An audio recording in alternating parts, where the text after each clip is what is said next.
all, welcome to KS Mentor. ഞാൻ Reshma, KS Mentorലെ life science faculty. നമുക്കറിയാം നമ്മുടെ PSC എക്സാംസിന് SCERT ടെക്സ്റ്റ് ബുക്സ് എത്രത്തോളം ഇമ്പോർട്ടൻ്റ് ആണ് എന്ന്. പലപ്പോഴും SCERT ടെക്സ്റ്റ് ബുക്സിലെ അതേ സ്റ്റേറ്റ്മെൻറ്റ്സ് നമുക്ക് കോപ്പി പേസ്റ്റ് ചെയ്ത് നമ്മുടെ എക്സാം പേപ്പറിൽ വരാറുണ്ട്, നമ്മൾ ക്വസ്റ്റ്യൻ പേപ്പേഴ്സിൽ വരാറുണ്ട്. അതുകൊണ്ട് തന്നെ SCERT സീരീസ് നമ്മൾ കൊണ്ടുവന്നിരിക്കുകയാണ്. നമുക്ക് ഈ ഒരു സീരീസിലൂടെ നമ്മുടെ ക്ലാസ് ടെക്സ്റ്റ് ബുക്കുകളിൽ, നമ്മുടെ SCERT ടെക്സ്റ്റ് ബുക്കുകളിൽ പറഞ്ഞിരിക്കുന്ന ഓരോരോ ചാപ്റ്റേഴ്സിനെ ബേസ് ചെയ്തിട്ട് നമ്മൾ ചെറിയ രീതിയിൽ ക്യാപ്സ്യൂൾ വൈസ് നിങ്ങൾക്ക് ആവശ്യമുള്ള കാര്യങ്ങൾ മാത്രമായിട്ട് ഒരു ക്ലാസ് ആയിട്ട് പ്രൊവൈഡ് ചെയ്യാണ്. സോ നമ്മൾ ഇന്നത്തെ ക്ലാസ്സിൽ ഡിസ്കസ് ചെയ്യാൻ പോകുന്നത് ജീവശാസ്ത്രത്തിലെ ഒരു ടോപ്പിക്കാണ്. നമ്മുടെ SCERTയിൽ നമുക്ക് ലൈഫ് സയൻസ് പഠിക്കാനായിട്ട്, നമുക്കറിയാം നമ്മുടെ ലൈഫ് സയൻസ് എന്ന് പറയുന്നത് PSC ലൈഫ് സയൻസ് ആയിട്ടാണ് നമുക്ക് ജീവശാസ്ത്രം തന്നിരിക്കുന്നത്. പല ഡിവിഷൻസ് ആയിട്ട് PSC അത് മാറ്റിയിട്ടുണ്ട്. അതിൽ പ്രധാനപ്പെട്ട ഒന്നാണ് ബേസിക്സ് ഓഫ് ഹ്യൂമൻ ബോഡി അഥവാ മനുഷ്യ ശരീരത്തെ കുറിച്ചുള്ള പൊതു അറിവ് എന്ന് പറയുന്നത്. അപ്പം അതിനകത്ത് വരുന്ന കോശ വിഭജനത്തിനെ കുറിച്ചിട്ടാണ് നമ്മൾ ഇന്നത്തെ ക്ലാസ്സിൽ ഡിസ്കസ് ചെയ്യാൻ പോകുന്നത്. മുന്നത്തെ ഒരു വീഡിയോയിൽ നമ്മൾ കോശം എന്താണ്, കോശത്തിനകത്തുള്ള നമ്മുടെ കോശാംഗങ്ങൾ ഏതൊക്കെയാണ്, അതിൻ്റെ ഫങ്ഷൻസ് എന്തൊക്കെയാണ്, ഇങ്ങനത്തുള്ള കുറച്ച് കാര്യങ്ങൾ നമ്മൾ മുന്നത്തെ ഒരു ക്ലാസ്സിൽ ഡിസ്കസ് ചെയ്തിട്ടുണ്ടായിരുന്നു. ഇന്ന് നമ്മൾ ഡിസ്കസ് ചെയ്യാൻ പോകുന്നത് നമ്മുടെ 9ാം ക്ലാസ്സിലെ ടെക്സ്റ്റ് ബുക്കിൽ 7ാമത്തെ ചാപ്റ്റർ ആയിട്ടുള്ള വിഭജനം, വളർച്ചയ്ക്കും പ്രത്യുൽപാദനത്തിനും എന്ന് പറയുന്ന ആ ഒരു ടോപ്പിക്കാണ് നമ്മൾ ഡിസ്കസ് ചെയ്യാനായിട്ട് പോകുന്നത്. ഈ ഒരു ടോപ്പിക്കിനകത്ത് നമ്മൾ ഈ ഒരു ടെക്സ്റ്റിനകത്ത് എന്തൊക്കെയാണോ പറഞ്ഞിരിക്കുന്നത് ആ കാര്യങ്ങൾ ഡീറ്റെയിൽഡ് ചെയ്ത് നമ്മളത് നോക്കാനായിട്ട് പോവുകയാണ്. അപ്പൊ കോശ വിഭജനം എന്താണ് എന്നറിയുന്നതിന് മുന്നേ തന്നെ നമ്മൾ ആദ്യമായിട്ട് കോശചക്രം എന്താണ് എന്ന് പഠിക്കണം, ഇല്ലേ? കോശചക്രം എന്നതുകൊണ്ട് എന്താണ് ഉദ്ദേശിക്കുന്നത്? ഓരോ കോശവും ഒരു പ്രത്യേക കോശചക്രത്തിലൂടെ കടന്നു പോകുന്നുണ്ട്. ഓരോ കോശത്തിലും നമുക്കിത് കാണാനായിട്ട് സാധിക്കും. അപ്പോൾ നമ്മൾ ഈ കോശചക്രം എന്നതുകൊണ്ട് ഉദ്ദേശിക്കുന്നത് ഓരോ കോശവും പല ഘട്ടങ്ങളിലൂടെ കടന്നു പോകുന്നുണ്ട്. ഓക്കെ, പല ഘട്ടങ്ങളിലൂടെ ഓരോ കോശവും കടന്നു പോകുന്നുണ്ട്. ഈ ഘട്ടങ്ങളെ നമ്മൾ ഓരോരോ രീതിയിൽ മുറിച്ചെടുത്തതിന് ശേഷം നമ്മൾ ഡീറ്റെയിൽ ആയിട്ട് പഠിക്കാനായിട്ട് പോവുകയാണ്. ഇതിന് ആദ്യത്തെ ഘട്ടം എന്ന് പറയുന്നത് ഇന്റർഫേസ് ഘട്ടം അഥവാ തയ്യാറെടുപ്പ് ഘട്ടം എന്നതാണ് നമ്മുടെ ആദ്യത്തെ ഘട്ടം എന്ന് പറയുന്നത്. ഇതിനെന്തിനാണ് നടക്കുന്നത്? നമുക്കറിയാം നമ്മുടെ ശരീരത്തിലുള്ള ഒരു കോശം, ആ ഒരു കോശം പല തവണ ഡിവൈഡ് ചെയ്തിട്ടാണ് നമ്മൾ ഓരോ അവയവങ്ങളും നമ്മളൊരു പുതിയ ജീവിയായിട്ട് മാറുന്നത്, ഇല്ലേ? നമ്മൾ ഒരൊറ്റ സെല്ലിൽ നിന്ന് തുടങ്ങിയ ആൾക്കാരാണ്. അപ്പോൾ ആ ഒരൊറ്റ സെല്ലിൽ നിന്ന് തുടങ്ങിയ ആൾക്കാർ ഇന്ന് ഇത്രയും വലുതായി നിൽക്കണമെന്നുണ്ടെങ്കിൽ പല തവണ, ലക്ഷക്കണക്കിന് തവണ ആ ഒരു സെല്ല് പലതായിട്ട് ഡിവൈഡ് ചെയ്തിട്ടുണ്ടാവണം, ഇല്ലേ? അപ്പോൾ ഇങ്ങനെ ഡിവൈഡ് ചെയ്യാനായിട്ട്, കോശ വിഭജനം നടക്കാനായിട്ടുള്ള തയ്യാറെടുപ്പ് ഒരു കോശം നടത്തുന്ന ആ ഒരു ഘട്ടത്തിനെയാണ് നമ്മൾ ഇന്റർഫേസ് ഘട്ടം അഥവാ തയ്യാറെടുപ്പ് ഘട്ടം എന്ന് പറയുന്നത്. ഇവിടെ എന്തൊക്കെയാണ് സംഭവിക്കുന്നത്? ഈ ഒരു ഇന്റർഫേസ് ഘട്ടത്തിൽ എന്തൊക്കെ കാര്യങ്ങളാണ് ഒരു കോശത്തിനുള്ളിൽ നടക്കുന്നത് എന്ന് നമുക്ക് നോക്കാം. ആദ്യം തന്നെ നമുക്കറിയാം, ഇപ്പോൾ ഒരു കോശം ഇവിടെ എങ്ങനെയുണ്ട്, ഇല്ലേ? അത് പുതിയതായിട്ട് ഉണ്ടായി വരുന്നതാണ് എന്നുണ്ടെങ്കിൽ അത് താരതമ്യേന ചെറുതായിരിക്കും, ഇല്ലേ? ഇപ്പോൾ ഈ ഒരു കോശത്തിൽ നിന്ന് 2 കോശങ്ങൾ നമുക്കിവിടെ കിട്ടി. അപ്പോൾ ആ കോശം ഈ കോശത്തിൽ നിന്നുണ്ടായ സാധനമാണ്, അല്ലേ? ചെറുതായിട്ട് അതൊന്ന് വികസിച്ച് വരണം, മെച്യൂരിറ്റി എത്തണം എന്നുണ്ടെങ്കിൽ അത് വളരണമില്ലേ? നമ്മളായാലും അതുപോലെ തന്നെയാണ്, ഇല്ലേ? നമ്മളൊരു അഡൾട്ട് ആവുന്നതിന് മുന്നേ, നമ്മൾ കുഞ്ഞായിരിക്കുന്ന പോലെ അല്ലല്ലോ നമ്മൾ ഇപ്പോഴും ഇരിക്കുന്നത്. അഡൾട്ട് എന്ന് പറയുന്ന ആ ഒരു ഘട്ടത്തിലോട്ട് എത്താൻ വേണ്ടിയിട്ട്, അഡൾട്ട് എന്ന് പറയുന്ന ആ ഒരു ഘട്ടത്തിലോട്ട് നമ്മൾ എത്താൻ വേണ്ടി നമ്മൾ ഒരുപാട് വളർച്ചാ ഘട്ടങ്ങളിലൂടെ കടന്നു പോയിട്ടുണ്ട്, ഇല്ലേ? അപ്പൊ അതുപോലെ തന്നെ ഓരോ കോശവും മെച്യൂർ ആകുന്നതിന്, അതിന് വീണ്ടും വിഭജിക്കാനുള്ള ആ ഒരു ഘട്ടത്തിലോട്ട് അത് എത്തുന്നതിന് മുന്നേ ആ കോശവും വളർന്നിട്ടുണ്ടാവണം, ഇല്ല? ആ കോശത്തിനൊരു വളർച്ച സംഭവിക്കണം. അപ്പൊ നമ്മുടെ ഈ തയ്യാറെടുപ്പ് ഘട്ടത്തിന് നമ്മുടെ കോശത്തിന് വളർച്ച സംഭവിക്കുന്നുണ്ട്, കോശത്തിന്റെ വലിപ്പം കൂടുന്നുണ്ട്. ഓക്കെ, അതുപോലെ തന്നെ അപ്പൊ കോശം വളരുന്നുണ്ടെങ്കിൽ നമുക്കറിയാം കോശത്തിനുള്ളിൽ എന്തുണ്ട്? കോശദ്രവ്യവും ഉണ്ട്, ഇല്ലേ? അപ്പം കോശത്തിനുള്ളിലുള്ള കോശദ്രവ്യവും അതിനനുസരിച്ച് കൂടണം, ഇല്ലേ? കോശം വളരുമ്പോൾ കോശത്തിനകത്തുള്ള കോശദ്രവ്യവും അതിനനുസരിച്ച് കൂടേണ്ടത് അത്യാവശ്യമാണ്. അത് കഴിഞ്ഞതിന് ശേഷം നമുക്കറിയാം നമ്മുടെ കോശത്തിൽ പലതരത്തിലുള്ള കോശാംഗങ്ങളുണ്ട്, ഇല്ലേ? നമ്മുടെ കഴിഞ്ഞ വീഡിയോയിൽ നമ്മൾ ഡിസ്കസ് ചെയ്തിട്ടുണ്ടായിരുന്നു. നമുക്ക് എൻഡോപ്ലാസ്മിക് റെക്ടിക്കുലം ഉണ്ട്, ഗോൾജി കോംപ്ലക്സ് ഉണ്ട്, മൈറ്റോകോൺട്രിയ ഉണ്ട്, റൈബോസോം ഉണ്ട്. ഇങ്ങനെ പലതരത്തിലുള്ള കോശാംഗങ്ങൾ നമ്മുടെ കോശത്തിനുള്ളിൽ നമുക്ക് കാണാനായിട്ട് സാധിക്കും. അപ്പോൾ ഈ കോശാംഗങ്ങളുടെ എല്ലാം എണ്ണം വർദ്ധിക്കണം ഇല്ലേ? നമുക്കിപ്പം ഈ ഒരു കോശത്തിനകത്ത് ഒരു 4-5 മൈറ്റോകോൺട്രിയാണ് ഉണ്ടായിരുന്നതെങ്കിൽ ഇതിനെ രണ്ടായിട്ട് ഡിവൈഡ് ചെയ്ത് പോകാനുള്ളതാണ് അല്ലേ? ആ സമയത്ത് എന്ത് ചെയ്യണം? ഇതിന്റെ നമ്പർ ചെറുതായിട്ടൊന്ന് കൂടണം. എന്നാൽ മാത്രമേ നമുക്ക് ആവശ്യമായിട്ടുള്ള കോശാംഗങ്ങൾ 2 കോശത്തിലും തുല്യമായിട്ട് കിട്ടുന്നുള്ളൂ ഇല്ലേ?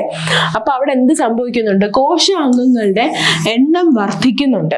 ഇനി മറ്റൊരു കാര്യം നമ്മൾ മനസ്സിലാക്കേണ്ടത്, ഏതൊരു കോശവും വിഭജിക്കുന്നതിന് മുന്നേ, ഒരു കോശത്തിന്റെ വിഭജനം നടക്കുന്നതിന് മുന്നേ അതിന്റെ ജനിതക വസ്തു, ഇപ്പൊ നമുക്കാണ് എന്നുണ്ടെങ്കിൽ, മനുഷ്യർക്കാണ് എന്നുണ്ടെങ്കിൽ DNA ഇല്ലേ, ജനിതക വസ്തു ആദ്യം ഇരട്ടിക്കണം.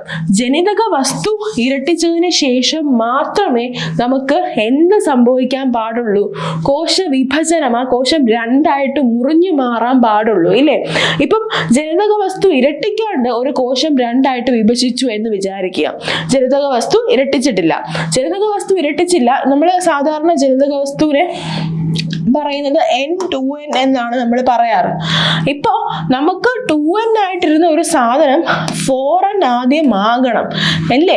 ഇപ്പം ഈ കോശത്തിനകത്ത് ആദ്യമേ 2N ആണ് എന്ന് വിചാരിക്കുക. ആ സാധനം വിഭജനത്തിന് തൊട്ട് മുന്നേ ആയിട്ട് 4N ആയിട്ട് മാറണം. എന്നാലല്ലേ ഈ കോശം വിഭജിച്ച് ഉണ്ടാകുന്ന ഈ 2 2N എന്ന് പറയുന്ന രീതിയിൽ തന്നെ നമുക്ക് ആ ഒരു ജനിതക വസ്തു ഉണ്ടാകത്തുള്ളൂ. ഞാൻ പറയുന്ന ഇത്രയും മനസ്സിലാക്കുക. എന്താണ്? നമ്മുടെ കോശം വിഭജിക്കുന്നതിന് മുന്നേ ആ കോശത്തിന് അതിന്റെ ജനിതക വസ്തു ഇരട്ടിച്ചിട്ടുണ്ടാവണം. ഓക്കെ, അപ്പോ നമ്മൾ ഇത്രയും നേരം പഠിച്ചത് ഇന്റർഫേസ് ഘട്ടം അഥവാ നമ്മുടെ തയ്യാറെടുപ്പ് ഘട്ടത്തിൽ വരുന്ന മാറ്റങ്ങളെ കുറിച്ചാണ്. ഇനി അടുത്തൊരു ഘട്ടം കൂടെ ഉണ്ട്. അതാണ് നമ്മുടെ കോശ വിഭജന ഘട്ടം എന്ന് പറയുന്നത്.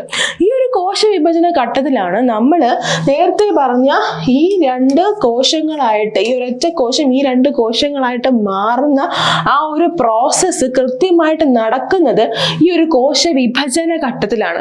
ഈ ഒരു കോശ വിഭജന ഘട്ടത്തിൽ നമുക്ക് എന്തൊക്കെ പ്രോസസ്സുകൾ, അതൊരു കോംപ്ലക്സ് ആയിട്ടുള്ള പ്രോസസ് ആണ് അല്ലേ? നമ്മുടെ ജനിതക വസ്തു രണ്ടായിട്ട് മുറിഞ്ഞു മാറി 2 കോശങ്ങളിലും ഒരുപോലെ ഒരേ രീതിയിൽ നമുക്ക് ആയി കിട്ടണം എന്ന് പറയുന്നത് ഇച്ചിരി കോംപ്ലക്സ് ആയിട്ടുള്ള ഒരു സാധനമാണ്.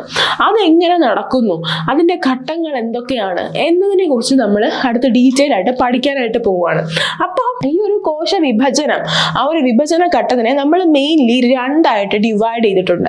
ഒന്നാമത്തേത് എന്ന് പറയുന്നത് ന്യൂക്ലിയസിന്റെ വിഭജനം അല്ലേ? ന്യൂക്ലിയസിന്റെ വിഭജനമാണ് ഒരു കോശ വിഭജനത്തിൽ ആദ്യം നടക്കുന്നത്. ആദ്യം ഈ ഒരു കോശത്തിന് ഒരു ന്യൂക്ലിയസ് ഉണ്ട്.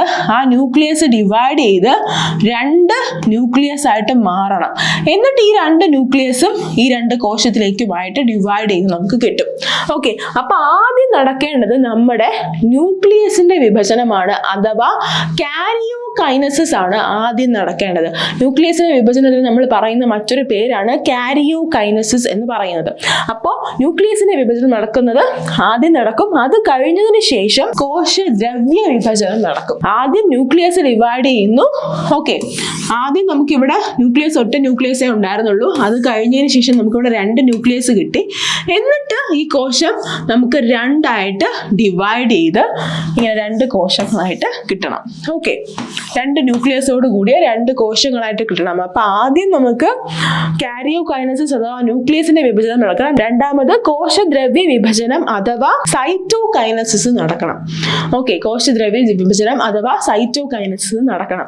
നമുക്കിനി ഇതൊക്കെ ഓരോന്നും എങ്ങനെയാണ് നടക്കുന്നത്, എന്താണ് ഇതിന്റെ ഡീറ്റെയിൽസ് എന്ന കാര്യങ്ങളൊന്ന് നോക്കാം. നമ്മൾ പറഞ്ഞു നമുക്ക് നമ്മുടെ ഈ ഒരു കോശ വിഭജനം, നമ്മൾ ഇന്റർഫേസ് നോക്കി, വിഭജനം നോക്കി അല്ലെ, വിഭജന ഘട്ടം നോക്കി.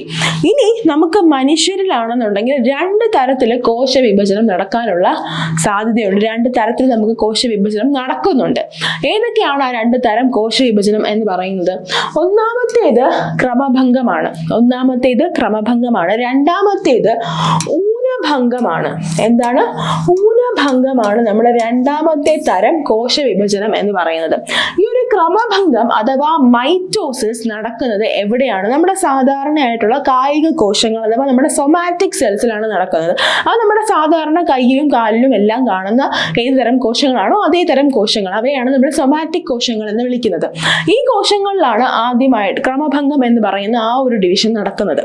ഇനി ഊനഭംഗം നടക്കുന്നത് എവിടെയാണ്? ഊനഭംഗം നടക്കുന്നത് നമ്മുടെ സെക്സ് സെൽസിലാണ് ഊനഭംഗം നടക്കുന്നത്. അഥവാ നമ്മുടെ സ്പേമായിട്ടും ഓവമായിട്ടും മാറാനുള്ള കോശങ്ങൾ, ആ കോശങ്ങളിലാണ് നമ്മുടെ സ്പേമായിട്ടും എഗ്ഗായിട്ടും മാറാനായിട്ടുള്ള ബീജകോശങ്ങളിലാണ് ഊനഭംഗം നടക്കുന്നത്. ഊനഭംഗത്തിനെ കുറിച്ച് നമ്മൾ ഡീറ്റെയിൽ ആയിട്ട് ഇനി പഠിക്കും. ഇപ്പോൾ ഊനഭംഗം നമ്മുടെ ബീജകോശങ്ങളിൽ നടക്കുന്നു എന്നത് മാത്രം മനസ്സിലാക്കാം. ഇപ്പോൾ ക്രമഭംഗം ഉണ്ട് എന്ന് നമ്മൾ പറഞ്ഞു ഇല്ലേ? ക്രമഭംഗം അഥവാ മൈറ്റോസിസ്, അതിനെ കുറിച്ചാണ് നമ്മൾ ഡീറ്റെയിൽ ആയിട്ട് പഠിക്കാനായിട്ട് പോകുന്നത്. ഈ ഒരു ക്രമഭംഗം നമ്മുടെ സാധാരണ കായിക കോശങ്ങൾ അഥവാ സൊമാറ്റിക് സെൽസിൽ നടക്കുന്നു. ഇതിന് നമ്മൾ രണ്ടായിട്ട് ഇതിനെയും ഡിവൈഡ് ചെയ്തിട്ടുണ്ട്. ആദ്യത്തേത് എന്ന് പറയുന്നത് കാരിയോകൈനസിസ് ആണ്, അഥവാ നമ്മുടെ ന്യൂക്ലിയസിന്റെ ഡിവിഷൻ ആണ്. ഈ ഒരു ന്യൂക്ലിയസിന്റെ ഡിവിഷനെ നമ്മൾ 4 ആയിട്ട് വിഭജനം ചെയ്ത് വെച്ചിട്ടുണ്ട്. 4 ഘട്ടങ്ങളായിട്ട് നമ്മൾ തന്നെ ഇതിനെ ഒന്ന് അടുക്കി വെച്ചിട്ടുണ്ട്. എന്താണ് ഈ 4 ഘട്ടങ്ങൾ എന്ന് പറയുന്നത്? ആദ്യത്തേത് പ്രോഫേസ്, രണ്ടാമത്തേത് മെറ്റാഫേസ്, അനാഫേസ്, ടീലോഫേസ്. എന്തൊക്കെയാണ്? Prophase, metaphase, anaphase, telophase. ഇങ്ങനെ 4 ഘട്ടങ്ങളായിട്ട് നമ്മൾ ഈ ഒരു മൈറ്റോസിസിനെ അഥവാ ക്രമഭംഗത്തിന്റെ കാരിയോകൈനസിസിനെ ഡിവൈഡ് ചെയ്ത് വെച്ചിട്ടുണ്ട്. ഇനി അടുത്തതായിട്ടുള്ളതാണ് നമ്മുടെ സൈറ്റോകൈനസിസ്. അത് എങ്ങനെയാണ്, എന്തൊക്കെയാണ് എന്നുള്ള കാര്യങ്ങൾ നമ്മൾ ഡീറ്റെയിൽ ആയിട്ട് നോക്കാനായിട്ട് പോവുകയാണ്. ആദ്യമേ തന്നെ നമ്മൾ നോക്കാനായിട്ട് പോകുന്നത് നമ്മുടെ പ്രോഫേസ് ആണ്. പ്രോഫേസിലാണ്. ഓരോ ഘട്ടത്തിലും എന്തെല്ലാം മാറ്റങ്ങളാണ് നമ്മുടെ കോശത്തിനുള്ളിൽ നടക്കുന്നത്, എന്തെല്ലാം മാറ്റങ്ങൾ നമ്മുടെ കോശത്തിൽ സംഭവിക്കുന്നുണ്ട്, ഈ കാര്യങ്ങളാണ് നമ്മൾ ആദ്യമായി തന്നെ നോക്കാനായിട്ട് പോകുന്നത്. നമുക്കറിയാം, നമ്മൾ ന്യൂക്ലിയസ് എന്ന് പറയുമ്പോൾ ന്യൂക്ലിയസിനകത്ത് എന്തുണ്ട്? നമ്മുടെ ജനിതക വസ്തു ക്രൊമാറ്റിൻ ജാലികയായിട്ട് നമുക്ക് നമ്മുടെ ന്യൂക്ലിയസിനുള്ളിൽ കാണാനായിട്ട് സാധിക്കും അല്ലേ? ക്രൊമാറ്റിൻ ജാലിക എന്ന് പറയുമ്പോൾ എങ്ങനെയാണ്? ഇങ്ങനെ നമ്മുടെ സെല്ലുണ്ട്, ഈ സെല്ലിനകത്ത് ഇങ്ങനെ ചുറ്റി പിണഞ്ഞിങ്ങനെ കിടക്കുകയാണ് നമ്മുടെ ക്രൊമാറ്റിൻ ജാലിക. അതിനെ ചുറ്റി നമുക്ക് ന്യൂക്ലിയസും കാണാനായിട്ട് സാധിക്കും ഇല്ലേ? അപ്പോൾ ഈ പ്രോഫേസ് എന്ന് പറയുന്ന ഈ ഒരു ഘട്ടത്തിൽ എന്തൊക്കെയാണ് അവിടെ സംഭവിക്കുന്നതെന്ന് നമുക്കൊന്ന് നോക്കാം. ആദ്യമേ തന്നെ നമ്മളിങ്ങനെ ഈ ചുരുങ്ങി ഇങ്ങനെ വലക്കണ്ണികൾ പോലെ കാണുന്ന നമ്മുടെ ക്രൊമാറ്റിൻ ജാലിക എന്തായിട്ട് മാറുന്നുണ്ട്? ഇത് ന്യൂക്ലിയസ് ആണെന്ന് വിചാരിക്കുക. അത് ക്രോമസോമുകളായിട്ട് കൃത്യമായിട്ട് നമുക്ക് കാണാനായിട്ട് സാധിക്കും. എന്തായിട്ട് മാറുന്നുണ്ട്? ക്രോമസോമുകളായിട്ട് മാറുന്നുണ്ട്. ഓക്കെ, നമ്മുടെ ക്രൊമാറ്റിൻ ജാലിക പ്രോഫേസ് ഘട്ടത്തിലെ ക്രോമസോമുകളായിട്ട് ചുരുങ്ങി കുറുകി തടിക്കുകയാണ് ചെയ്യുന്നത്. ഇവിടെ എന്താണ് സംഭവിക്കുന്നത്? നമുക്കറിയാം, നമ്മൾ മനുഷ്യന്റെ ശരീരത്തെ കുറിച്ച് പഠിക്കുമ്പോഴത്തേക്കും നമ്മുടെ ഓരോ സെല്ലിനകത്തും 46 ക്രോമസോം വീതം ഉണ്ട് നമ്മൾ പറയാറുണ്ട് ഇല്ലേ? ഈ 46 ക്രോമസോമായിട്ട് തന്നെ നമുക്ക് കാണാൻ സാധിക്കുന്നത് പ്രോഫേസ് ഘട്ടത്തിലാണ് അല്ലേ? പ്രോഫേസ് ഘട്ടത്തിലും മെറ്റാഫേസ് ഘട്ടത്തിലും നമുക്ക് കൃത്യമായിട്ട് ഈ ഒരു 46 ക്രോമസോമും കാണാനായിട്ട് സാധിക്കുന്നുണ്ട്. നമ്മുടെ ക്രോമസോമിലാണ് നമ്മുടെ DNA ഇരിക്കുന്നത്. DNA-യിലാണ് നമ്മുടെ എല്ലാ കാര്യങ്ങളെയും കോഡ് ചെയ്തുകൊണ്ടുള്ള ജീനുകൾ ഇരിക്കുന്നത്. ഓക്കെ, അപ്പോൾ നമുക്ക് ക്രോമസോമുകൾ കൃത്യമായിട്ട് കാണാനായിട്ട് സാധിക്കുന്നുണ്ട്. അതുപോലെ തന്നെ കീലതന്തുക്കൾ കാണാനായിട്ട് സാധിക്കുന്നുണ്ട്. കീലതന്തുക്കൾ എന്ന് പറയുന്നത് എന്താണ്? കീലതന്തുക്കളുടെ ഇംഗ്ലീഷ് സ്പിൻഡിൽ ഫൈബേഴ്സ് എന്നാണ്. ഈ സ്പിൻഡിൽ ഫൈബേഴ്സ് കോശ വിഭജന ഘട്ടത്തിൽ നമ്മുടെ ക്രോമസോംസിനെ തമ്മിൽ സെപ്പറേറ്റ് ചെയ്യാൻ വേണ്ടി സഹായിക്കുന്നതാണ് നമ്മുടെ കീലതന്തുക്കൾ എന്ന് പറയുന്നത്. ഈ കീലതന്തുക്കളെ കാണാൻ സാധിക്കും. അതുപോലെ തന്നെ സെൻട്രിയോളുകളെ കാണാനായിട്ട് സാധിക്കും. നമുക്ക് പ്രോഫേസിന്റെ ആരംഭഘട്ടത്തിൽ ഒരൊറ്റ സെൻട്രിയോള് ഒരു സ്ഥലത്ത് അതിൻ്റെ ഒരു പോളിലായിട്ട്, ഒരു ധ്രുവത്തിലായിട്ട് നമുക്ക് ഒരൊറ്റ സെൻട്രിയോള് കാണാനായിട്ട് സാധിക്കും.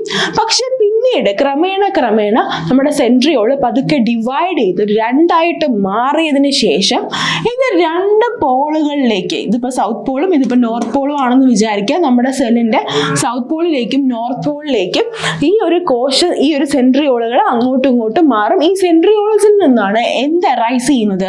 കീലതന്തുക്കൾ ഉണ്ടായി വരുന്നത്. ഓക്കെ, ഈ ഒരു മാറ്റം നമുക്ക് കൃത്യമായിട്ട് നമ്മുടെ തൊട്ടടുത്ത ഘട്ടത്തിൽ കാണാനായിട്ട് സാധിക്കുന്നുണ്ട്. അവിടെ എന്താണ് സംഭവിക്കുന്നത്? നമ്മുടെ അടുത്ത ഘട്ടം എന്ന് പറയുന്നത് മെറ്റാഫേസ് ആണ് അല്ലേ? നമ്മുടെ അടുത്ത ഘട്ടം എന്ന് പറയുന്നത് മെറ്റാഫേസ് ആണ്. ഈ ഒരു ഘട്ടത്തിൽ എന്താണ് സംഭവിക്കുന്നത്? നമുക്ക് ഇവിടെ 2 പോളുകളിൽ കൃത്യമായിട്ട് നമ്മുടെ സെൻട്രിയോളുകൾ ഇരിക്കുന്നതായിട്ട് കാണാനായിട്ട് സാധിക്കും. ഈ സെൻട്രിയോളിൽ നിന്ന് പതിയെ നമ്മുടെ സ്പിൻഡിൽ ഫൈബേഴ്സ് വന്ന് നമ്മുടെ ക്രോമസോമിലേക്ക് പറ്റി എത്തിച്ചേരുന്നതായിട്ട് നമുക്ക് കാണാനായിട്ട് സാധിക്കും. എന്നാൽ നമ്മുടെ ക്രോമസോമിന് എന്ത് മാറ്റമാണ് നമ്മുടെ മെറ്റാഫേസിൽ സംഭവിക്കുന്നത്?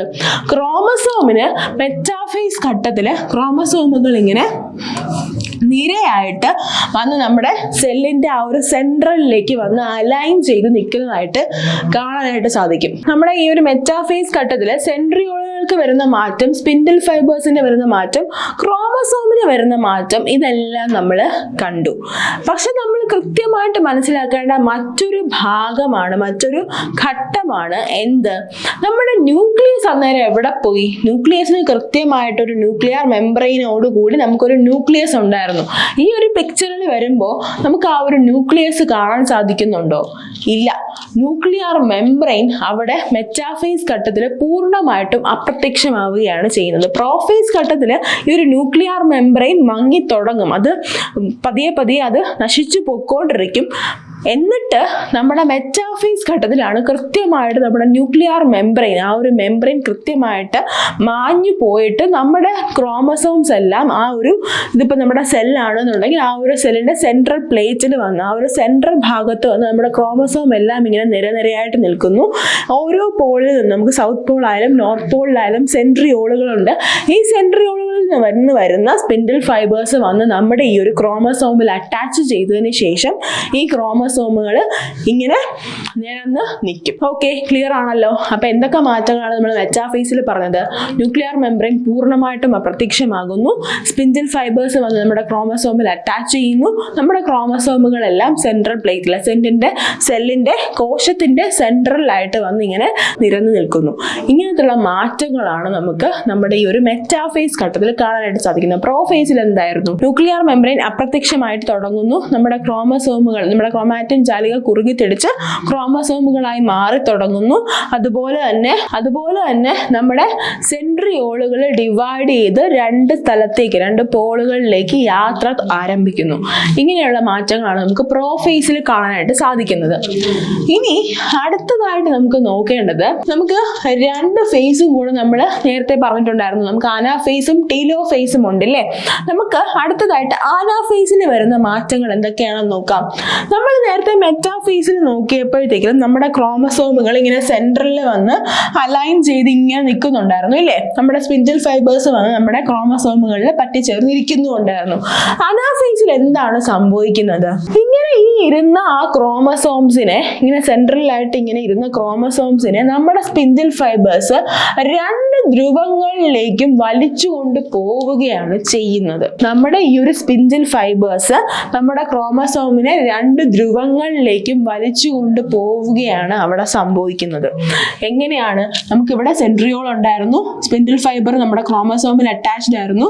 ഈ ക്രോമസോമിനെ നമ്മുടെ സ്പിൻഡിൽ ഫൈബേഴ്സ് രണ്ട് ധ്രുവങ്ങളിലേക്കും വലിച്ചുകൊണ്ട് പോയിട്ട് ഇങ്ങനെ ഒരു ഷേപ്പിൽ നമുക്ക് കാണാനായിട്ട് സാധിക്കും. അപ്പൊ നമുക്ക് രണ്ട് സെറ്റ് ക്രോമസോമുകൾ രണ്ട് പോളുകളിലേക്ക് കാണാനായിട്ട് സാധിക്കും. ഇങ്ങനെ മുറിഞ്ഞു മാറിപ്പോയ, ഇങ്ങനെ രണ്ടായിട്ട് മാറിപ്പോയ ഈ ക്രോമസോമുകളെയാണ് നമ്മൾ പുത്രികാ ക്രോമസോമുകൾ എന്ന് വിളിക്കുന്നത്. കാരണം എന്താണ്? അവ നമ്മുടെ പുതിയ കോശത്തിന് വേണ്ടിയിട്ടുള്ള പുതിയ ക്രോമസോമുകളാണ്. അതുകൊണ്ട് നമ്മൾ അവയെ പുത്രികാ ക്രോമസോമുകൾ എന്ന് വിളിക്കുന്നു. ഓക്കെ, അപ്പം രണ്ട് ധ്രുവങ്ങളിലേക്ക് മാറിപ്പോയി. ഇനി അടുത്തതെന്ന് പറയുന്നത് നമ്മുടെ ടീലോഫേസ് ആണ്. ഈ ഒരു ടീലോഫേസിന് എന്തൊക്കെ സംഭവിക്കുന്നുണ്ട്? ഇങ്ങനെ രണ്ട് ഭാഗത്തേക്ക് മുറിഞ്ഞു പോയ നമ്മുടെ ക്രോമസോമുകളിൽ രണ്ട് പോളുകളിലായിട്ട് ഇരിപ്പുണ്ടായിരുന്നു, രണ്ട് ധ്രുവങ്ങളിലായിട്ട് ഇരിപ്പുണ്ടായിരുന്നു. ഇവയ്ക്ക് ചുറ്റും പതിയെ നമ്മുടെ ന്യൂക്ലിയർ മെംബ്രെയിൻ ഫോം ചെയ്ത് തുടങ്ങുന്നു. ഓക്കെ, പതുക്കെ നമ്മുടെ ന്യൂക്ലിയർ മെംബ്രെയിൻ ഫോം ചെയ്ത് തുടങ്ങുന്നു. ഇനി ഈ ഫോം ചെയ്ത ന്യൂക്ലിയർ മെംബ്രെയിൻ കംപ്ലീറ്റ്ലി ഫോം ആയിട്ട് നമുക്ക് രണ്ട് ധ്രുവങ്ങളിലായിട്ട് രണ്ട് സെറ്റ് ക്രോമാറ്റിൻ ജാലികയോട് കൂടിയ നമുക്ക് പുത്രികാ ന്യൂക്ലിയസുകൾ കാണാനായിട്ട് സാധിക്കും. ഓക്കെ, പുത്രികാ ന്യൂക്ലിയസുകളിൽ എന്താണ്? നമ്മുടെ ആ ക്രോമസോമായിട്ടിരുന്ന ക്രോമാറ്റിൻ ജാലിക വീണ്ടും എന്തായിട്ടാണ്? ക്രോമസോമായിട്ടത് മാറിയിട്ടുണ്ടായിരുന്നു വിഭജന ഘട്ടത്തിൽ. എന്നിട്ട് വീണ്ടും അത് തിരിച്ച് വീണ്ടും ക്രോമാറ്റിൻ ജാലികയായിട്ട് തന്നെ മാറുകയാണ് ചെയ്യുന്നത്. ഈ ക്രോമാറ്റിൻ ജാലികയായിട്ട് മാറിയതിന് ശേഷം അതിന് ചുറ്റിലും പൂർണ്ണമായിട്ടുള്ള ഒരു ന്യൂക്ലിയർ മെംബ്രെയിൻ ഫോം ചെയ്തിട്ട് രണ്ട് പുത്രികാ ന്യൂക്ലിയസ് നമുക്ക് അവിടെ കിട്ടും. ഓക്കെ, ക്ലിയർ ആണല്ലോ? ഇനി അടുത്ത അടുത്തതായിട്ട് നമുക്ക് നോക്കേണ്ടത് സൈറ്റോകൈനസിസ് ആണ് ഇല്ലേ. നമ്മളപ്പോൾ നമുക്ക് കാരിയോകൈനസിസ് കഴിഞ്ഞ് നമുക്ക് രണ്ട് പുത്രികാ ന്യൂക്ലിയസുകൾ നമുക്ക് കിട്ടി. ഇനി ഈ രണ്ട് പുത്രികാ ന്യൂക്ലിയസുകൾ എങ്ങനെയാണ് നമുക്ക് രണ്ട് കോശമായിട്ട് മാറി കിട്ടുന്നത് എന്ന് നമുക്കൊന്ന് നോക്കാം. ഓക്കെ, ആദ്യം എന്താണ് സംഭവിക്കുന്നത്? നമ്മുടെ ഈ ഒരു സൈറ്റോകൈനസിസ് എന്ന് പറയുന്ന ആ ഒരു പ്രോസസ്സ് ജന്തു ശരീരങ്ങളിലും സസ്യ ശരീരത്തിലും നടക്കുന്നത് രണ്ട് പ്രത്യേക രീതികളിലാണ്. നമുക്ക് ആദ്യം ജന്തു ശരീരത്തിൽ എങ്ങനെ നടക്കുന്നു എന്ന് നോക്കാം. ആദ്യമേ തന്നെ ഈ ഒരു സൈറ്റോകൈനസിസിൽ എന്താണ് സംഭവിക്കുന്നത്? നമുക്ക് രണ്ട് പോളിലായിട്ട് രണ്ട് ന്യൂക്ലിയസുകൾ ഇരിപ്പുണ്ട് അല്ലേ. ഈ ന്യൂക്ലിയസുകൾ ഇങ്ങനെ രണ്ട് അറ്റത്തായിട്ട് ഇരിക്കുന്നത് കൊണ്ട് തന്നെ നമ്മുടെ സെല്ലിന്റെ നടുക്ക് നിന്ന് ഇങ്ങനെ കുഴിവ്, ഒരു ഫറോ പോലെ, ഒരു കുഴിവ് പോലെ നമ്മുടെ സെല്ലിന്റെ സെൻട്രലിൽ നമുക്ക് കാണാനായിട്ട് സാധിക്കും. ഒരു കുഴിവ് ഫോം ചെയ്യുന്നു. ഈ കുഴിവ് ഇങ്ങനെ ഡീപ്പൻ ചെയ്ത് ഇങ്ങനെ ആഴ്ന്ന് ഇറങ്ങി ഫൈനലി ഈ രണ്ട് കുഴിവുകളും കൂടെ വന്ന് ഇങ്ങനെ മീറ്റ് ചെയ്തിട്ട് നമുക്ക് രണ്ട് പുത്രികാ കോശങ്ങൾ കിട്ടുന്നു. എന്താണ് ഇവിടെ സംഭവിച്ചത്? ഇങ്ങനെയാണ് നമ്മുടെ സെല്ലിരുന്നതെന്ന് വിചാരിക്കാം. എന്നിട്ട് ഇവിടെ ഒരു കുഴിവ് ഫോം ചെയ്തു. ഈ കുഴിവ് ഇങ്ങനെ വന്ന് ഡീപ്പൻ ചെയ്ത് ഇങ്ങനെ ആഴ്ന്ന് ഇറങ്ങി നമുക്ക് രണ്ട് കോശമായിട്ട് കിട്ടി. ഓക്കെ, അങ്ങനെ രണ്ട് കോശമായിട്ട് നമുക്ക് കിട്ടുന്നതാണ് നമ്മുടെ അനിമൽ സെൽസിൽ നടക്കുന്ന സൈറ്റോകൈനസിസ് എന്ന് പറയുന്നത്. എന്നാൽ നമ്മുടെ പ്ലാന്റ്സിലുള്ള സൈറ്റോകൈനസിസ് എങ്ങനെയാണ് നടക്കുന്നത്? പ്ലാന്റ്സിലാണെന്നുണ്ടെങ്കിൽ നമുക്കറിയാം, നമുക്ക് സെൽ വാൾ ഉണ്ട് ഇല്ലേ. അപ്പോൾ നമ്മളൊരു കോശം ഉണ്ടായി വരുമ്പോൾ തന്നെ അതിന് സെൽ വാളും ഉണ്ടാവണം.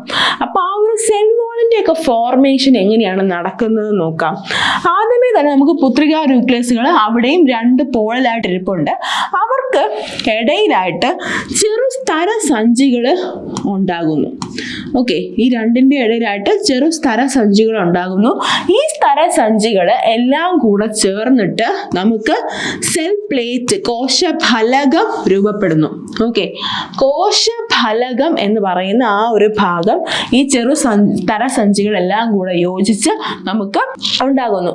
ഈ ഒരു കോശഫലകം ഇരു സ്ഥലത്തോട്ടും ഇരു വശങ്ങളിലേക്കും നീങ്ങി മാറി വളർന്ന് നമുക്ക് എന്തായിട്ട് കിട്ടുന്നു? സെൽ വാളുമായിട്ട്. അപ്പൊ നമുക്കിവിടെ കോശഫലകം ഉണ്ടായി അല്ലേ. ഈ ഉണ്ടായ കോശഫലകം വളർന്ന് നമ്മുടെ പ്ലാസ്മ സ്ഥലവുമായിട്ട്, നമ്മുടെ കോശത്തിന്റെ പ്ലാസ്മ സ്ഥലവുമായിട്ട് ചേർന്നതിന് ശേഷം എന്തായി മാറുന്നു? മുറിഞ്ഞ രണ്ട് കോശങ്ങളായിട്ട് മാറുന്നു. ഓക്കെ, ഒന്നുകൂടെ പറയാം. ആദ്യം എന്താണ്? നടുവിലായിട്ട് കുറച്ച് സ്ഥലസഞ്ചികൾ ഫോം ചെയ്യുന്നു. ഈ സ്ഥലസഞ്ചികൾ അങ്ങോട്ടും ഇങ്ങോട്ടും വളർന്നിട്ട് നമുക്ക് എന്ത് സംഭവിക്കുന്നു? കോശഫലകം ഉണ്ടാകുന്നു. ഈ കോശഫലകം രണ്ട് വശങ്ങളിലേക്കും വളർന്ന് പ്ലാസ്മ മെംബ്രെയിനുമായിട്ട് ചേർന്നതിന് ശേഷം എന്തുണ്ടാകുന്നു? നമുക്ക് രണ്ട് പുത്രികാ കോശങ്ങൾ ലഭിക്കുന്നു. ക്ലിയർ ആണല്ലോ? ഡൗട്ട് ഇല്ലല്ലോ?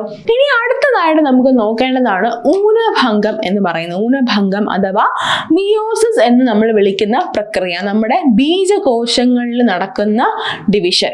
അവിടെ എന്താണ് നടക്കുന്നത്? സത്യത്തിൽ നമുക്കറിയാം, നമുക്ക് ഇപ്പം 46 ക്രോമസോമുകളാണ് ഉള്ളത് അല്ലേ. നമ്മൾ നേരത്തെ പറഞ്ഞ ക്രമഭംഗം അനുസരിച്ചാണ് ഈ ഒരു ബീജകോശങ്ങളിലും ഡിവിഷൻ നടക്കുന്നത്, കോശ വിഭജനം നടക്കുന്നത് എന്നുണ്ടെങ്കിൽ എന്ത് സംഭവിക്കും?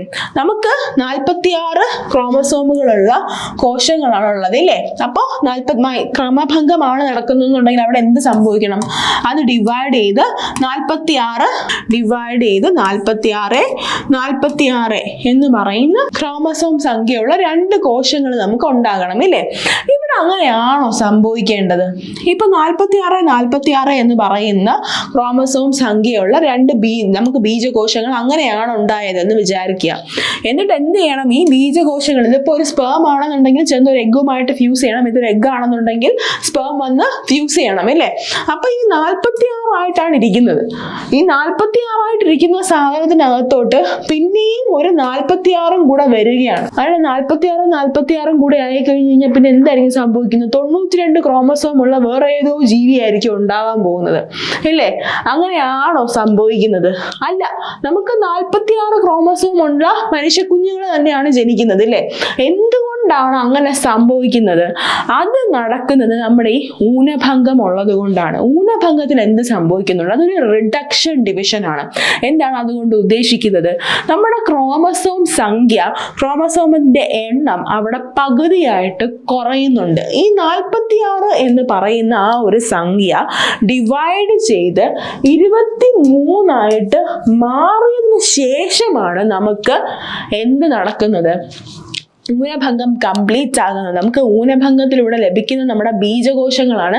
ഈ ബീജകോശങ്ങളിൽ ഓരോന്നിലും നമുക്ക് 23 ക്രോമസോമുകൾ മാത്രമേ കാണാൻ സാധിക്കുകയുള്ളൂ. അപ്പൊ 23 കൂടെ യോജിക്കുമ്പോൾ എന്ത് കിട്ടും? 46 ക്രോമസോമുള്ള ബാക്കിയുള്ള അടുത്ത തലമുറ നമുക്ക് ലഭിക്കും. എന്താണ് സംഭവിക്കുന്നത് നോക്കാം. പുരുഷന്മാരിലാണെന്നുണ്ടെങ്കിൽ അവർക്ക് ബീജോത്പാദക കോശങ്ങളിലാണ് ഈ ഒരു ഡിവിഷൻ നടക്കുന്നതെന്ന് പറഞ്ഞു. ഈ ബീജോത്പാദക കോശങ്ങളിൽ ഓരോന്നിലും 46 ക്രോമസോമുകൾ ഉണ്ടാവും ഇല്ലേ? നമ്മൾ ഈ ഊനഭംഗത്തിനെ 2 ഡിവൈഡ് ചെയ്തിട്ടുണ്ട്. എന്താണ് സംഭവിക്കുന്നത്? ഊനഭംഗം 1 എന്നും ഊനഭംഗം 2 എന്നും നമ്മൾ ഈ ഊനഭംഗത്തിനെ 2 ഡിവൈഡ് ചെയ്തിട്ടുണ്ട്. ആദ്യത്തെ ഊനഭംഗം നടക്കുമ്പോൾ ഊനഭംഗം 1 അഥവാ മിയോസിസ് 1 നടക്കുന്ന സമയത്ത് അവിടെ എന്ത് സംഭവിക്കുന്നുണ്ട്? ഈ 46 എന്ന് പറയുന്ന ക്രോമസോം സംഖ്യ 26 നേരെ കുറയുന്നുണ്ട്. സ്ത്രീയിലായാലും പുരുഷനിലായാലും അത് ഒരുപോലെ 23 കുറഞ്ഞ് വരുന്നുണ്ട്. ഊനഭംഗം 1 ശേഷമാണ് ആ ഒരു മാറ്റം നമുക്ക് കാണാനായിട്ട് സാധിക്കുന്നത്. ക്ലിയർ ആണല്ലോ? എന്ത് സംഭവിച്ചു? 46 ക്രോമസോമുകൾ 23 മാറി. ഇനി പുരുഷന്മാരെ നമുക്ക് നോക്കുകയാണെന്നുണ്ടെങ്കിൽ 46 ക്രോമസോം ആയിരുന്നത് 23 ക്രോമസോമുകളുള്ള 2 തുല്യ കോശങ്ങളായിട്ട്, അതായത് ക്രോമസോം സംഖ്യയും അതുപോലെ തന്നെ സൈറ്റോപ്ലാസവും എല്ലാം ഒരുപോലെ തന്നെ ഡിവൈഡ് ചെയ്ത് മാറിയിട്ടുള്ള 2 കോശങ്ങൾ നമുക്ക് കിട്ടി. ഇനി ഈ ഓരോ കോശവും എന്തിലോട്ട് പോകുന്നു? ഊനഭംഗം 2 പോകുന്നു. ഓക്കെ, ഊനഭംഗം 2 പോയതിനു ശേഷം ഈ ഓരോ കോശവും ഒരു പ്രാവശ്യം കൂടെ ഡിവിഷന് വിധേയമാകുന്നു, അല്ലെങ്കിൽ കോശ വിഭജനത്തിന് വിധേയമായതിനു ശേഷം 23 ക്രോമസോമുകൾ വീതമുള്ള 4 കോശങ്ങൾ നമുക്ക് കിട്ടും. ഈ ഓരോന്നും 2 പ്രാവശ്യം ഡിവൈഡ് ചെയ്ത് കഴിഞ്ഞാൽ മൊത്തം 4 നമുക്ക് കിട്ടുമല്ലോ. അപ്പോൾ 23 ക്രോമസോമുകളുള്ള 4 കോശങ്ങൾ നമുക്ക് ഇവിടെ കിട്ടി. ഈ 4 കോശങ്ങൾക്ക് അതിൻ്റെതായിട്ടുള്ള രൂപാന്തരം സംഭവിച്ചതിന് ശേഷം എന്തായിട്ട് മാറുന്നു? ബീജങ്ങളായിട്ട് അവ മാറുന്നു. ഓക്കെ, ഇതാണ് നമുക്ക് പുരുഷന്മാരിൽ നടക്കുന്ന പ്രക്രിയ. ഇനി സ്ത്രീകളിലാണെന്നുണ്ടെങ്കിൽ അവിടെ ഒരു വ്യത്യാസം സംഭവിക്കുന്നുണ്ട്, ഒരു മാറ്റമുണ്ട്. എന്താണ് അവിടെ സംഭവിക്കുന്നത്? സ്ത്രീകൾക്കും 46 ക്രോമസോമുകൾ തന്നെയാണോ ഉള്ളത്. 46 ക്രോമസോമുകൾ ഊനഭംഗം 1 കഴിയുമ്പോഴത്തേക്കും 23 ക്രോമസോമുകൾ വീതമുള്ള 2 കോശങ്ങൾ നമുക്ക് ഉണ്ടായി. അങ്ങനെ നോക്കുകയാണെന്നുണ്ടെങ്കിൽ അവിടെ അത് ഓക്കെയാണ്. പക്ഷെ ഒരു മാറ്റം സംഭവിക്കുന്നത് ആ കോശങ്ങളുടെ സൈസിലാണ്. ഓക്കെ, നമുക്ക് 23 ക്രോമസോം വീതമുള്ള ഒരു വലിയ കോശവും ഒരു ചെറിയ കോശവുമായിരിക്കും ലഭിക്കുന്നത് സ്ത്രീകളിലാണെന്നുണ്ടെങ്കിൽ. അവിടെ എന്താണ് സംഭവിക്കുന്നത്? ഒരു വലിയ കോശവും പിന്നെ ഒരു ചെറിയ കോശവും. ഈ ഒരു ചെറിയ കോശത്തിനെ നമ്മൾ പോളാർ ബോഡി 1 എന്നാണ് വിളിക്കുന്നത്. എന്തെന്നാണ് വിളിക്കുന്നത്? Polar body 1. ആദ്യത്തെ പോളാർ ബോഡി നമുക്ക് കിട്ടി, ഒരു പോളാർ ബോഡി ലഭിക്കുന്നു. ഇനി നമുക്കൊരു പോളാർ ബോഡിയും ഒരു വലിയ കോശവും കിട്ടി. ഈ കോശത്തിന് വീണ്ടും വിഭജനം നടക്കണം അല്ലേ? മിയോസിസിൽ അങ്ങനെയാണ്. ഊനഭംഗം 1 എന്ത് സംഭവിക്കുന്നു? ഒരു വലിയ കോശവും ഒരു ചെറിയ കോശവും കിട്ടി. ഇത് രണ്ടും കൂടെ ഊനഭംഗം 2 മാറുന്നു. ഈ ഊനഭംഗം 2 എന്താണ് സംഭവിക്കുന്നത്? നമുക്ക് വീണ്ടും ഒരു വലിയ കോശം കിട്ടി. ഓക്കെ, ഇവിടെയും ഡിവിഷൻ നടക്കുന്നത് അൺഈക്വൽ ആയിട്ടാണ്, ഈക്വൽ ഡിവിഷൻ അല്ല നടക്കുന്നത്. ഈ ഒരു കോശം ഡിവൈഡ് ചെയ്തിട്ട് നമുക്ക് പിന്നെയും കിട്ടുന്നത് ഒരു വലിയ കോശവും ഒരു ചെറിയ കോശവുമാണ്. ഈ വലിയ കോശമാണ് നമ്മുടെ അണ്ഡമായിട്ട് മാറുന്നത്. അണ്ഡം അഥവാ എഗ് ആയിട്ട് മാറുന്നത് ഈ ഒരു വലിയ കോശമാണ്. അത് കഴിഞ്ഞതിന് ശേഷം ഉണ്ടായ ഈ ചെറിയ ബോഡിയെ നമ്മൾ പോളാർ ബോഡി എന്ന് തന്നെയാണ് വിളിക്കുന്നത്. അവിടെ എന്താണ് സംഭവിക്കുന്നത്? പോളാർ ബോഡികൾ 3 മൊത്തത്തിൽ കിട്ടി. എത്ര പോളാർ ബോഡി കിട്ടി? 3 കിട്ടി. കാര്യം ഈ ഒരു പോളാർ ബോഡി ആദ്യം ഉണ്ടായ പോളാർ ബോഡി 1 ഡിവൈഡ് ചെയ്ത് നമുക്ക് വീണ്ടും 2 പോളാർ ബോഡികൾ കിട്ടും. അപ്പൊ മൊത്തത്തിൽ എത്ര പോളാർ ബോഡി നമുക്ക് കിട്ടി? 3 പോളാർ ബോഡികൾ നമുക്ക് കിട്ടി. ഈ പോളാർ ബോഡികളുടെ പ്രത്യേകത എന്താണെന്ന് പറഞ്ഞു കഴിഞ്ഞാൽ അവർക്ക് പ്രത്യുൽപാദന ശേഷിയില്ല. പ്രത്യുൽപാദന ശേഷി ഇല്ലാത്ത ഈ പോളാർ ബോഡികൾ സാവധാനം നശിച്ചു പോവുകയായിരിക്കും ചെയ്യുന്നത്. ഓക്കെ, ഒന്നുകൂടെ പറയാം. സ്ത്രീകളിൽ എന്താണ് സംഭവിക്കുന്നത്? 46 ക്രോമസോമുകളുള്ള ബീജോത്പാദക കോശമുണ്ട്. ആ കോശം അൺഈക്വൽ ആയിട്ട്, തുല്യമല്ലാത്ത രീതിയിൽ 2 ഡിവൈഡ് ചെയ്യുന്നു. 23 ക്രോമസോമുള്ള ഒരു വലിയ കോശവും 23 ക്രോമസോമുള്ള ഒരു ചെറിയ കോശവും കിട്ടുന്നു. ആ ചെറിയ ചെറിയ കോശത്തെ നമ്മൾ പോളാർ ബോഡി 1 എന്ന് വിളിച്ചു. ഇനി ഈ രണ്ട് കോശവും ഒരുപോലെ ഊനഭംഗം 2ലേക്ക് കടക്കുന്നു. അങ്ങനെ ഊനഭംഗം 2ലേക്ക് കടന്നതിന് ശേഷം 23 ക്രോമസോം ഉള്ള ഈ ആദ്യത്തെ വലിയ കോശം ഡിവൈഡ് ചെയ്യുമ്പോൾ 23 ക്രോമസോം ഉള്ള ഒരു വലിയ അണ്ഡം നമുക്ക് ലഭിക്കുന്നു. അതുപോലെ തന്നെ ഒരു പോളാർ ബോഡിയും ലഭിക്കുന്നു. ഇനി ഈ ആദ്യത്തെ പോളാർ ബോഡി 1 ഡിവൈഡ് ചെയ്ത് നമുക്ക് 2 ചെറിയ പോളാർ ബോഡികൾ കൂടെ കിട്ടുന്നു. അങ്ങനെ നമുക്ക് മൊത്തം 3 പോളാർ ബോഡികളും ഒരു അണ്ഡവുമാണ് സ്ത്രീകളിൽ മിയോസിസിന്റെ അല്ലെങ്കിൽ ഊനഭംഗത്തിന്റെ ഫലമായിട്ട് ഉണ്ടാകുന്നത്. എന്നാൽ പുരുഷന്മാരിൽ എന്താണ് സംഭവിക്കുന്നത്? അവിടെ നമുക്ക് 4 പുംബീജങ്ങൾ ഒരുപോലെ കിട്ടും. ക്ലിയർ ആണല്ലോ? നമ്മൾ ഇന്നത്തെ ക്ലാസ്സിൽ ഡിസ്കസ് ചെയ്തത് നമ്മുടെ SCERT ടെക്സ്റ്റ് ബുക്കിലെ 9ാം ക്ലാസ്സിലെ ടെക്സ്റ്റ് ബുക്കിലെ 7ാമത്തെ ചാപ്റ്റർ ആണ്. ഈ ഒരു ചാപ്റ്ററിൽ നമ്മൾ സെൽ ഡിവിഷൻ ആണ് ഡിസ്കസ് ചെയ്തത് അല്ലേ? അപ്പോൾ ഈ ഒരു ക്ലാസ് എല്ലാവർക്കും പ്രയോജനപ്പെട്ടു. നിങ്ങൾക്ക് എന്തെങ്കിലും ഒരു പുതിയ കാര്യമെങ്കിലും ലഭിച്ചു എന്ന് വിശ്വസിക്കുന്നു. ആവശ്യമായിട്ടുള്ള കാര്യങ്ങൾ കൃത്യമായിട്ടുള്ള രീതിയിൽ കൃത്യമായ ക്ലാസ്സുകളിലൂടെ വിദ്യാർത്ഥികളിലേക്ക് എത്തിക്കുന്നത് കൊണ്ടാണ് കേരളത്തിലെ one of the best Ram making institute ആയിട്ട് മാറാൻ KS മെന്ററിന് സാധിച്ചത്. നമ്മുടെ ഇന്നത്തെ ഈ ഒരു ക്ലാസ് എല്ലാവർക്കും ഇഷ്ടപ്പെട്ടു, നിങ്ങൾക്കൊരു പ്രയോജനം ഈ ഒരു ക്ലാസ് കണ്ടതിലൂടെ ഉണ്ടായി എന്ന് വിശ്വസിക്കുന്നു. നമുക്ക് കോശ വിഭജനം എന്നൊക്കെ പറയുന്നത് വളരെ ബേസിക് ആയിട്ട് അറിഞ്ഞിരിക്കേണ്ട ചോദ്യമാണ്. നമ്മുടെ ഈ ഒരു കോശ വിഭജനം എന്ന് പറയുന്ന ആ ഒരു ടോപ്പിക്കിൽ നിന്ന് കഴിഞ്ഞ LD എക്സാമിൽ നമുക്ക് ക്വസ്റ്റ്യൻ ചോദിച്ചിട്ടുണ്ടായിരുന്നു. അതിൽ നമുക്ക് ഊനഭംഗവും ക്രമഭംഗവും തമ്മിലുള്ള വ്യത്യാസം വെച്ചിട്ടാണ് നമുക്ക് ക്വസ്റ്റ്യൻ ചോദിച്ചിട്ടുണ്ടായിരുന്നത്. അതുകൊണ്ട് വളരെ ഇമ്പോർട്ടൻ്റ് ആയിട്ട് നമ്മൾ പഠിച്ചു വെച്ചിരിക്കേണ്ട ഒരു ഏരിയ തന്നെയാണ് ഈ ഒരു കോശ വിഭജനം എന്ന് പറയുന്നത്. നമുക്ക് മറ്റൊരു ക്ലാസ്സിൽ വീണ്ടും കാണാം. Thank you.